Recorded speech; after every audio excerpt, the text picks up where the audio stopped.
윤 전 총장은 검찰 구성원에게 남긴 글에서 수사, 기소는 성질상 분리할 수 없다. 이 수사, 기소를 융합하는 게 세계적인 추세이고 주요 사법 선진국은 모두 검찰의 직접 수사권을 보장한다고 했습니다.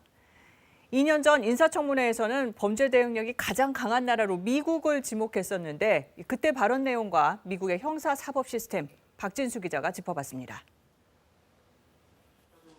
당시 윤석열 전 총장은 검찰의 직접 수사를 줄이고 분야별 수사청 방식에 적극 동의합니다.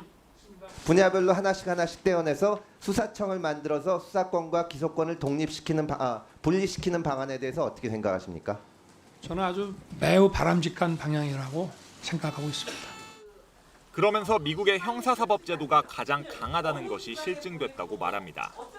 미국의 그 형사사법제도가 그 어떤 경제 발전에 저해되는 그런 범죄에 대한 법집행 대응력이 세계에서 가장 강하다고 저는 보고 있는데 검찰과 수사청 간의 관계에 대해서는 여러 차례 협력을 강조했습니다.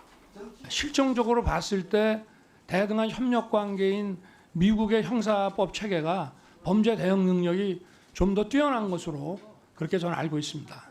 지휘권을 굉장히 중시한다고 아마 언론에도 좀 나오는데 그거는 좀 잘못된 생각인 것 같습니다.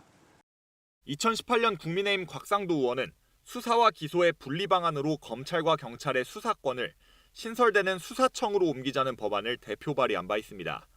이에 대한 당시 사법개혁특별위원회 검토 보고서와 지난해 국회 입법조사처가 발간한 수사기소 분리에 대한 연구보고서, 미국은 검사가 직접 수사를 하지 않고 주로 공소유지 업무를 수행한다고 언급합니다.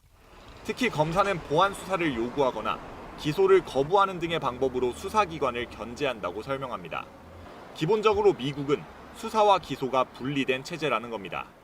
예외적으로 검사가 수사를 개시할 필요가 있을 경우는 다른 수사기관에 요청하는데, 다만 최근에는 일부 전문 영역의 범죄에 대해서는 검찰이 수사와 기소를 함께 수행하고 있다고 분석하고 있습니다. KBS 뉴스 박진수입니다.